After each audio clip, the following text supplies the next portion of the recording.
जी हां दोस्तों, हमारे विधायकों को छुआ तो छोड़ेंगे नहीं। शाह को राहुल और तेजस्वी का खुला चैलेंज, विधायक तोड़ने वाला शाह प्लान हो गया ध्वस्त। स्वागत है आप सभी का। आप देख रहे हैं द राजनीति का विशेष सेगमेंट खबर और विश्लेषण। मैं हूं जब्बार खान। तो क्या बिहार विधानसभा चुनाव के नतीजे में एनडीए वाकई धराशायी होने वाला है? आखिर ऐसा क्यों कहा जा रहा है कि एक बार फिर से ऑपरेशन लोटस को एक्टिव कर दिया गया है? आखिर ऐसा डर इंडिया गठबंधन के विधायकों को लेकर के राहुल और तेजस्वी के मन में क्यों समाया कि नतीजा आने के फौरन बाद उन सारे विधायकों को पश्चिम बंगाल से लेकर दक्षिण भारत भेजने की तैयारी है? आखिर शाह का वो कौन सा प्लान है जो मतगणना शुरू होने से पहले की शाम में लीक हो गया? विस्तार से दोस्तों आपको सब कुछ बताते हैं, एक एक करके। चंद मिनट मेरे साथ में बने रहें। दोस्तों, गजब की स्थिति उत्पन्न हो रही है और एक तरफ इंडिया गठबंधन, दूसरी तरफ एनडीए का खेमा। सबकी सांसें, धड़कनें उथल पुथल हो रखी हैं, क्योंकि एक तरफ जहां पर दूसरे चरण के मतदान के फौरन बाद आए हुए एग्जिट पोल ने एनडीए खेमे में उत्साह को बढ़ाया, तो उसके अगले 24 घंटों के बाद में कुछ दूसरे एग्जिट पोल ने और कुछ इंटरनल रिपोर्ट्स ने एनडीए के खेमे में हलचल पैदा कर दी। और ऐसे में ऑपरेशन लोटस का एक्टिव होना बहुत ही स्वाभाविक माना जाता है। हमने देखा है 2014 के बाद से, हमने देखा मणिपुर देखा, हमने गोवा देखा, हमने अरुणाचल प्रदेश देखा, हमने उत्तराखंड देखा, हमने कर्नाटका देखा, हमने महाराष्ट्र देखा। किस तौर पर पर्दे के पीछे की रणनीति तैयार होती है और फिर कानूनी दांवपेच में भी कुछ नहीं हो पाता। मगर दोस्तों, क्या वाकई तैयारी है इंडिया गठबंधन के विधायकों को तोड़ने की? आखिर ऐसा क्यों कहा जा रहा है? आपको सीधे सीधे खबर दिखाते हैं। देश के एक बड़े मीडिया हाउस हिंदुस्तान अखबार की खबर, जिसमें लिखा है महागठबंधन ने नतीजों के फौरन बाद अपने विधायकों को सुरक्षित रखने की योजना को अंतिम रूप दे दिया है। इसके तहत महागठबंधन के विधायकों को जीत के फौरन बाद दूसरे राज्यों में शिफ्ट किया जाएगा। दोस्तों, आगे है कि कांग्रेस यह कहती रही कि बिहार में मुकाबला दो महागठबंधनों के बीच, ऐसे में किसी तीसरी पार्टी के लिए जगह नहीं, मगर हमारे विधायकों को किसी भी तरीके से इंक्रोच ना किया जा सके। महागठबंधन को भरोसा है कि चुनावी मुकाबला करीबी भी हो सकता है, इसलिए नतीजों के बाद हॉर्स ट्रेडिंग से बचाने के लिए महागठबंधन अपने विधायक शिफ्ट कर रहा है। दोस्तों, यहां एक चिंता छोटी पार्टियों को लेकर भी है, मगर सूत्रों के मुताबिक राष्ट्रीय जनता दल ने अपने सभी विधायकों को जीत के फौरन बाद पटना बुलाने की तैयारी शुरू कर दी है और पटना से भी प्लेन तैयार है जो दूसरी जगहों पर जाएंगे। हॉर्स ट्रेडिंग की स्थिति में सबसे ज्यादा खतरा छोटी पार्टियों से रहता है। ऐसे में वीआईपी और आरजेडी के विधायकों को पश्चिम बंगाल शिफ्ट किया जा सकता है। कांग्रेस भी अपने विधायकों को जीत के फौरन बाद पटना बुला सकती है और उन्हें माना यह जा रहा है कि तेलंगाना या कर्नाटका भेज सकती है। कांग्रेस ने विधानसभावार और जिलेवार अपने पर्यवेक्षकों को निर्देश दिया है कि जीतते ही विधायकों को अपनी निगरानी में पटना लेकर के आएं, जहां से उनको अपने सरकारी वाले राज्य कर्नाटका या फिर तेलंगाना शिफ्ट किया जाए। संभवतः कांग्रेस आईपी गुप्ता के दल के विधायक का जिम्मा भी ले उठाएगी और इसका भी ऑफर उसने दिया है। और इसके अलावा जो निर्दलीय उम्मीदवार जीतते हैं और महागठबंधन के साथ आते हैं, ऐसे में उनको भी साथ लिया जाएगा। कुछ दूसरे आदेश भी, जिसमें बिहार से बंगाल शिफ्ट करने की बात कही गई। दोस्तों, यह साफ है कि इंडिया गठबंधन ने ऐसी सुरक्षा अपने विधायकों के लिए की है जिसमें परिंदा पर न मार सके। आप देखते होंगे गटर मीडिया के उन बड़े बड़े टॉप बैंड्स पर नीचे और ऊपर की लाइनों में कि सुरक्षा ऐसी लगाई कि परिंदा पर भी न मार सके। कुछ ऐसी ही सुरक्षा व्यवस्था के इंतजाम अपने विधायकों को सेफ करने के लिए अब इंडिया गठबंधन ने राहुल और तेजस्वी ने किया। क्योंकि सोशल मीडिया पर ऐसी खबरें चल रही हैं कि नतीजे के फौरन बाद अगर एनडीए की सीटें कम पड़ी तो वो छोटी पार्टियां निर्दलियों को, कांग्रेस आरजेडी के विधायकों को तोड़ लेंगी। जैसा कि मैंने आपको अपने कल के शो में दिखाया था कि कैसे लेफ्ट और कांग्रेस आरजेडी के संभावित विधायकों पर अभी से डोरे डालने शुरू कर दिए गए।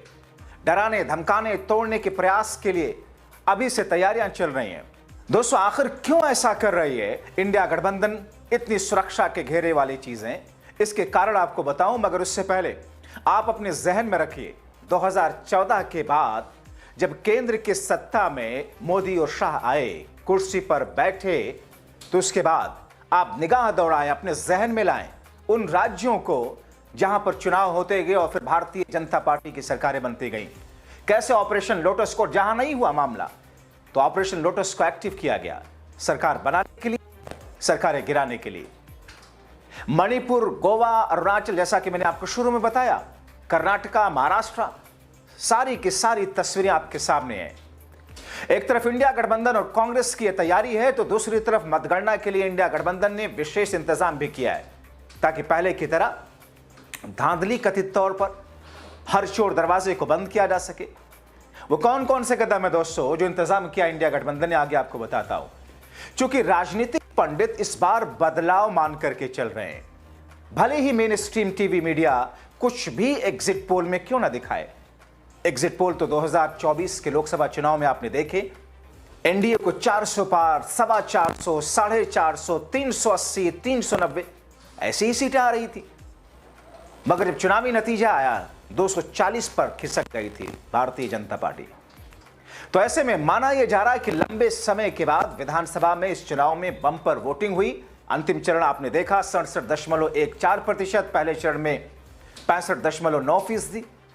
कई सारे लोगों की नजर में इस चुनाव का एक्स फैक्टर माना जा रहा जन स्वराज पार्टी का मानना है कि मतदान प्रतिशत भी इस बात का संकेत है कि बिहार के लोगों ने बदलाव के लिए वोट किया। कई राजनीतिक पंडितों ने प्रशांत किशोर की जन स्वराज को एनडीए का वोट काटने वाला बताया। अब दोस्तों, दो महत्वपूर्ण फैक्टर जो बिहार की राजनीति में देखने को मिल रहे हैं, जिसमें से एक पहली बार इस चुनाव में हुआ है और दूसरा ओवैसी फैक्टर जो कि पिछले चुनाव में इंडिया गठबंधन के लिए न सिर्फ सिर का दर्द बना था बल्कि सत्ता से दूर उसे खिसका दिया था। मगर इस बार ओवैसी फैक्टर बिहार में चला नहीं। ओवैसी की पार्टी का खाता तक खुलना मुश्किल है। मगर प्रशांत किशोर की पार्टी जाहिर तौर पर करीब 25 से 26% बिहार का वोट, जो कि इंडिया गठबंधन और एनडीए के पक्ष में नहीं था, जो वोट बटा हुआ था, उसमें से माना यह जा रहा है कि 40% वोट इस बार प्रशांत किशोर लेके जा रहे हैं। लेकिन कहा ऐसा भी जा रहा है कई सारे राजनीतिक पार्टियों के नजरिए से कि प्रशांत किशोर ने एनडीए को ज्यादा नुकसान पहुंचाया है। तो एक दूसरा फैक्टर भी बताया जा रहा है कि उधर नीतीश और मांझी का बीजेपी और चिराग के लिए वोट ट्रांसफर ना कराने की थ्योरी इंडिया गठबंधन को और सीमेंटेड कर रही है। तभी तेजस्वी का डंके की चोट पर यह ऐलान है।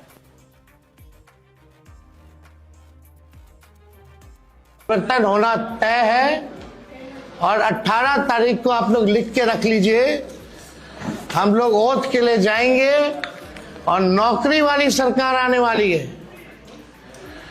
नौकरी वाली सरकार आएगी और कलम राज स्थापित करेंगे हम। इसीलिए दोस्तों, अब बिहार मतगणना के में केचुआ यानी कि केंद्रीय चुनाव आयोग की चोरी से पहले ही सतर्क रहकर चोरी रोकने के लिए राहुल के सिपाही ने अपील कर डाली, क्योंकि डर तो इंडिया गठबंधन को है ही। वो कहावत है ना कि चोर चोरी से जाए, हेरा फेरी से ना जाए।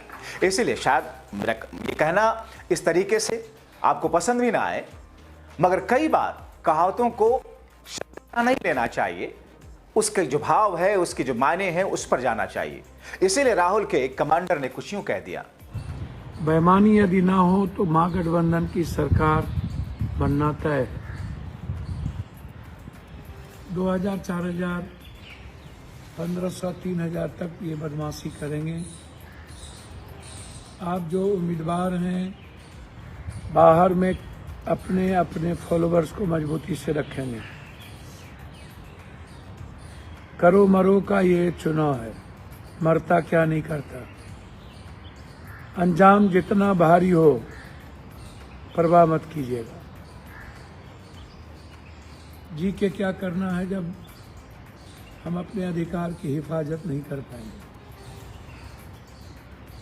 कब तक इन दरिंदों के हाथ पीसते रहेंगे।